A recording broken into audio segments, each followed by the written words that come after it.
دہشت گردی مذہب کے نام پر ہو یا کچھ اور گٹھ جوڑ، کیس فوجی عدالت میں چل سکتا ہے۔ وزارت دفاع کا سپریم کورٹ کے آئینی بینچ کے روبرو بیان۔ وکیل خواجہ حارث نے 7 رکنی آئینی بینچ کو بتایا کہ آرمی ایکٹ اور آفیشل سیکرٹ ایکٹ میں ترمیم کے ذریعے ڈسپلن اور فرائض کی انجام دہی سے ہٹ کر بھی کئی جرائم شامل کیے گئے ہیں۔ جسٹس جمال مندوخیل نے کہا کہ فوجی عدالتوں کو تسلیم کرتے ہیں۔ ریمارکس دیے کہ کیا گٹھ جوڑ کے ساتھ جرم کا ارتکاب کرنے والے کی نیت بھی دیکھی جائے گی۔ جسٹس امین الدین نے کہا کہ ملزم ملٹری ٹرائل میں جرم کی نیت نہ ہونے کا فائدہ لے سکتا ہے۔ فوجی عدالتوں میں سویلینز کا ٹرائل کلعدم قرار دینے کے خلاف کیس کی سماعت کل تک ملتوی۔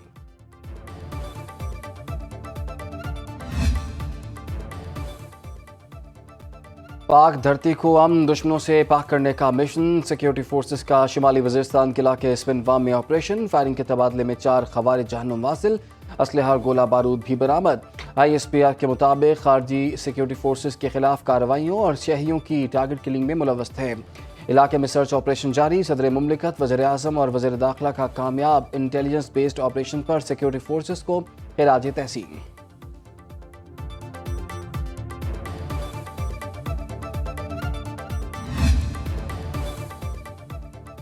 وزیر اعظم شہباز شریف کا ورلڈ بینک کی طرف سے $20 ارب دینے کے وعدے کا خیر مقدم۔ کہتے ہیں 10 سال کے CPF کے تحت $20 ارب کا وعدہ پاکستان کی پالیسیوں پر اعتماد کا اظہار ہے۔ آرمی چیف اور اپنے ساتھیوں کی کاوشوں کو دل سے سراہتا ہوں۔ ورلڈ بینک رقم کا 3/4 حصہ IDA کے ذریعے فراہم کرے گا۔ بقیہ رقم IBRD کے تحت دی جائے گی۔ توسیعی فریم ورک 6 کلیدی ترقیاتی شعبوں پر توجہ مرکوز کرے گا۔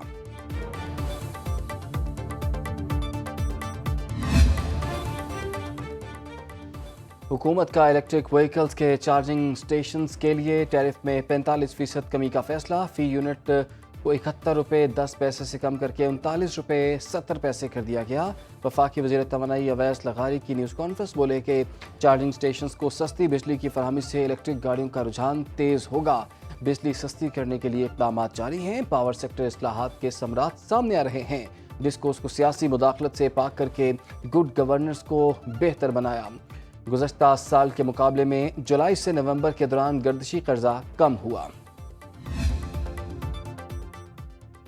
اپوزیشن لیڈر عمر ایوب کا اسپیکر قومی اسمبلی کو خط۔ نئے چیف الیکشن کمشنر کی تقرری کے لیے پارلیمانی کمیٹی تشکیل دینے کا مطالبہ۔ خط کے متن کے مطابق سکندر سلطان راجہ کی مدت 26 جنوری کو ختم ہو رہی ہے۔ نئی تقرری کے لیے جلد پارلیمانی کمیٹی بنائی جائے۔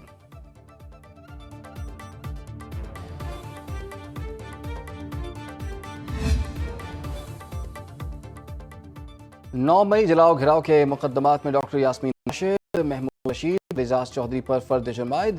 PTI رہنماؤں کا صحت جرم سے انکار۔ عدالت نے گواہان کو طلب کر لیا۔ انسداد دہشت گردی عدالت نے مسلم لیگ نون کا دفتر جلانے کے 2 مقدمات میں فرد جرم عائد کی۔ کیس کی سماعت 23 جنوری تک ملتوی۔